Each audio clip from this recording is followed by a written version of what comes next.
राजा ययाति की कहानी।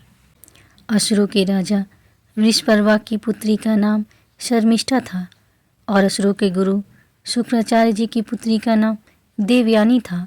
शर्मिष्ठा और देवयानी के बीच मित्रता थी। एक दिन शर्मिष्ठा बाकी राजकुमारियों के साथ वन विहार के लिए जा रही थी। जाते समय उन्होंने गुरुपुत्री देवयानी को भी अपने साथ ले लिया। हजारों सखियां उपवन में टहल रही थी। वहाँ सुंदर पुष्पों से लदे हुए अनेक वृक्ष, कमल से खिले सरोवर और भौरों की गूंज सुनाई दे रही थी। यह बड़ा ही मनोरम दृश्य था। सभी राजकुमारियां सरोवर में खेल रही थीं और स्नान कर रही थीं। वे सभी निर्वस्त्र थीं।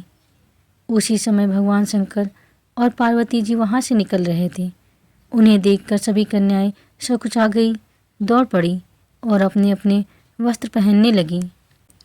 शीघ्रता के कारण देवयानी के हाथ में शर्मिष्ठा का वस्त्र आ गया और उन्होंने वही पहन लिया।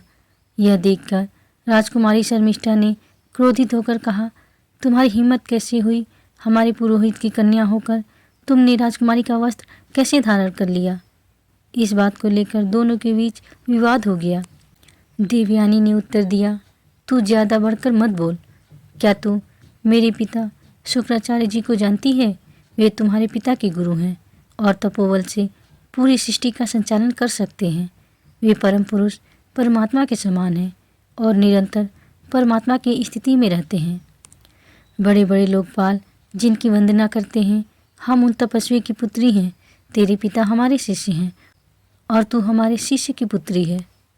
देवयानी की इन बातों को सुनकर शर्मिष्ठा क्रोध से तिलमिला उठी और तीखे वचन बोलने लगी। शर्मिष्ठा ने अपनी राजकुमारियों को आदेश दिया, इस गुरुपुत्री को उठाकर कुएं में फेंक दो। राजकुमारियों ने शर्मिष्ठा का आदेश मानते हुए देवयानी को कुएं में फेंक दिया और सब वहाँ से चली गई। महाराज ययाति एक चक्रवर्ती सम्राट थे। वे राजा नहुष के 6 पुत्रों में से एक थे। एक दिन वे जंगल में शिकार करने गए। प्यास लगने पर वे एक कुएं के पास पहुँचे।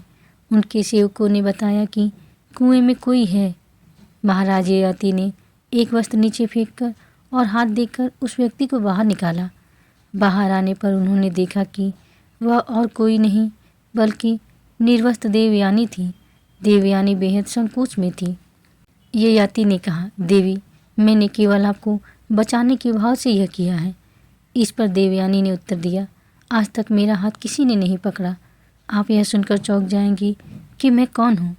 मैं भगवान शुक्राचार्य की पुत्री देवयानी हूँ। यह सुनकर महाराज ययाति के होश उड़ गए। उन्होंने सोचा कि इतने बड़े ब्रह्म ऋषि की पुत्री को निर्वस्त्र अवस्था में स्पर्श करने के कारण उन्हें श्राप मिल जाएगा। ययाति ने कहा, देवी, मैंने केवल आपको बचाने के उद्देश्य से स्पर्श किया। देवयानी ने उत्तर दिया, डरो मत। मुझे पहले ही एक श्राप मिला है कि कोई ब्रह्म ऋषि मुझे अपनी पत्नी के रूप में स्वीकार नहीं करेगा। केवल एक क्षत्रिय राजकुमार ही मुझे अपनाएगा। यह मुझे भली भांति ज्ञात है, इसलिए मैं तुम्हें पति रूप में वर्ण करती हूँ। ययाति को यह शास्त्र प्रतिकूल संबंध स्वीकार नहीं था, लेकिन जब उन्होंने देखा कि स्वयं देवयानी यह कह रही हैं और उन्हें ऐसा श्राप मिला है, तो उनके मन ने देवयानी को स्वीकार कर लिया। साथ ही देवसुंदरी देवयानी का सौंदर्य देखकर भी उनका हृदय पिघल गया। ययाति ने कहा, यदि भगवान शुक्राचार्य जी इस संबंध के लिए सहमत हो तो मुझे भी यह स्वीकार है। ययाति देवयानी को वहीं छोड़कर चले गए और मन में निश्चय किया कि जब भगवान शुक्राचार्य स्वयं देवयानी को लेकर आएंगे तभी वे उन्हें अपनी पत्नी के रूप में स्वीकार करेंगे। देवयानी रोती हुई भगवान शुक्राचार्य जी के पास पहुंची और उन्हें सारी घटना सुनाई। कैसे शर्मिष्ठा ने राजकुमारियों से कहकर उसे कुएं में फेंकवा दिया। देवयानी की बात सुनकर शुक्राचार्य जी क्रोधित हो गए और बोले, इस लड़की ने मुझे साधारण पुरोहित समझ लिया है। क्या वह नहीं जानती कि मैं अपनी इच्छा से नया संसार भी रच सकता हूँ? शुक्राचार्य जी ने देवयानी को साथ लिया और कहा, चलो ऐसे राजा के राज्य में अब नहीं रहना। जब वृषपर्वा को यह बात पता चली कि अगर भगवान शुक्राचार्य जी नाराज हो गए तो उनके राज्य का विनाश निश्चित है, वह तुरंत उनके चरणों में गिर पड़ा और क्षमा मांगने लगा। शुक्राचार्य जी ने कहा, मैं अपनी पुत्री का अपमान सहन नहीं कर सकता। यदि तुम चाहते हो कि मैं यहाँ रुकूं, तो वही करो जिसमें मेरी पुत्री संतुष्ट हो। वृषपर्वा ने विनम्रता से कहा, महाराज, आपकी आज्ञा का पालन होगा। कृपया बताएं, आपकी पुत्री क्या चाहती है। देवयानी ने कहा, मैं जिसे पति रूप में वरण करूं, उसकी दासी बनकर शर्मिष्ठा आजीवन मेरी सेवा करे। यह सुनकर वृषपर्वा ने शर्मिष्ठा से कहा, पुत्री, यदि तुम यह शर्त नहीं मानोगी तो पूरा राज्य संकट में पड़ जाएगा। अपने परिवार और राज्य को संकट से बचाने के लिए शर्मिष्ठा ने देवयानी की बात मान ली और दासी बनने के लिए तैयार हो गई। इसके बाद शुक्राचार्य जी ने बड़े उत्साह के साथ देवयानी का विवाह राजा ययाति के साथ कर दिया और शर्मिष्ठा को दासी के रूप में राजा के महल में भेजा गया।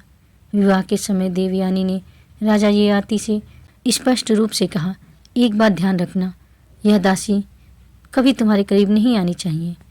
शर्मिष्ठा, जो एक राजकुमारी थी और अत्यंत सुंदर भी, को लेकर देवयानी के मन में हमेशा शंका बनी रहती थी। राजा ययाति भी देवयानी से भयभीत रहते थे क्योंकि वह शुक्राचार्य जी की पुत्री थी। समय बीतता गया। एक दिन जब देवयानी पुत्रवती हो चुकी थी, शर्मिष्ठा ने राजा ययाति को अकेले में पकड़ लिया। अपनी चतुराई और प्रवीणता से शर्मिष्ठा ने राजा ययाति को अपने वश में कर लिया। यह सब इतनी गुप्त रूप से हुआ कि देवयानी को इसका पता ही नहीं चला।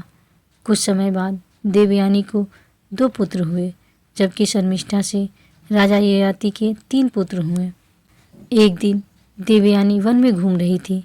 उन्होंने देखा कि वहाँ 3 राजकुमार राज चिन्हों से युक्त खेल रहे थे। यह देख देवयानी को आश्चर्य हुआ। उन्होंने सोचा, चक्रवर्ती सम्राट महाराज ययाति के तो केवल 2 पुत्र हैं। यह राजकुमार जैसे प्रतीक धारण किए हुए बालक कौन है?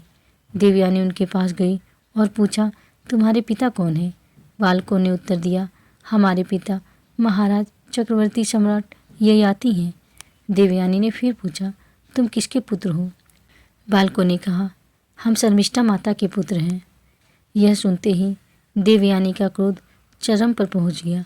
वह गुस्से से भरकर घर छोड़कर सीधे अपने पिता शुक्राचार्य जी के पास चली गई। महाराज ययाति उनके पीछे पीछे गए और माफ़ी मांगने की कोशिश करते रहे, पर देवयानी ने उनकी कोई बात नहीं सुनी। जब देवयानी शुक्राचार्य जी के पास पहुंची तो उन्होंने पूछा, क्या हुआ बेटी? देवयानी ने क्रोध में कहा, इस स्त्री लंपट ने मेरी आज्ञा का पालन नहीं किया। इसने दासी शर्मिष्ठा के गर्भ से 3 पुत्र उत्पन्न किए। पिताजी, इसे दंड दीजिए। शुक्राचार्य जी ने देवयानी से पूछा, इन्हें क्या दंड दिया जाए? देवयानी ने क्रोध में कहा, इनके शरीर में बूढ़ापा आ जाए और यह स्त्री सहवास योग्य न रहे। देवयानी की बात सुनकर शुक्राचार्य जी ने अपने तपोबल से महाराज ययाति को तुरंत बूढ़ा कर दिया। ययाति का शरीर वृद्ध हो गया और उनकी सारी शक्ति क्षीण हो गई। ययाति ने व्यथित होकर देवयानी से कहा, अब तो तुम खुश हो, लेकिन तुमने यह नहीं सोचा कि तुमने अपने ही पैरों पर कुल्हाड़ी मार ली है। इसके बाद ययाति ने देवयानी से प्रार्थना करते हुए कहा, मैं आज तक विषय भोग करते करते भी तृप्त नहीं हुआ। बिना तृप्ति के वैराग्य नहीं होता। कृपा करके मेरा बुढ़ापा वापस ले लो ताकि मैं जीवन का आनंद लेकर संतोष प्राप्त कर सकूं। ययाति की बात सुनकर देवयानी का गुस्सा कुछ शांत हो गया। उन्होंने अपने पिता शुक्राचार्य जी से प्रार्थना की, पिताजी, ऐसा कोई उपाय बताइए जिससे इनका बुढ़ापा समाप्त हो जाए और ये फिर से जवान हो सकें। शुक्राचार्य जी ने कहा, अगर इनका कोई पुत्र इन्हें अपनी जवानी देने के लिए तैयार हो जाए तो यह वापस युवा होकर गृहस्थ धर्म का पालन कर सकते हैं। ययाति ने अपने पुत्रों से उन्हें अपनी जवानी देने की प्रार्थना की, परंतु उनके 4 पुत्रों ने उन्हें मना कर दिया। अंत में उनके सबसे छोटे पुत्र पुरु इस त्याग के लिए तैयार हो गए। उन्होंने अपने पिता को अपनी जवानी दान कर दी और स्वयं बुढ़ापा और इंद्रिय शक्तिहीनता को स्वीकार कर लिया। महाराज ययाति पुरु के इस त्याग से अत्यंत प्रसन्न हुए। उन्होंने कहा, तुम्हारा यह बलिदान अमूल्य है, मैं इसका ऋणी रहूँगा। इसके बाद ययाति ने पुरु के यौवन का उपयोग करते हुए 1000 वर्षों तक भोग विलास किया। इतने लंबे समय तक भोग विलास में लीन रहने के बावजूद उनकी तृष्णा शांत नहीं हुई। भोगों के प्रति उनकी लालसा बनी रही। अंततः महाराज ययाति ने इन सब से ऊब कर उन्हें त्यागने का निर्णय लिया। उन्होंने विचार किया, मैं कितना पतित हो गया हूँ कि अपने ही पुत्र की जवानी का उपभोग कर रहा हूँ, फिर भी संतोष नहीं मिल रहा। अब बस और नहीं। उन्होंने देवयानी से कहा, क्या इस पृथ्वी पर मेरे जैसा कोई और विषयों का दास होगा? मैं पूरी तरह इंद्रियों का गुलाम बन चुका हूँ। परमार्थ की भावना मुझसे कोसों दूर हो गई है। केवल विषय सेवन ही शेष रह गया है। यहाँ तक कि मैंने अपने पुत्र की जवानी तक भोग ली, फिर भी कभी तृप्ति का अनुभव नहीं हुआ। अब और नहीं। विषयों का सेवन करते करते मैंने अपने पुत्र की 1000 वर्ष की आयु भोग ली, फिर भी वही तृष्णा, वही भोग लालसा बनी रही। इन वासना और भोगों की प्यास का कोई अंत नहीं।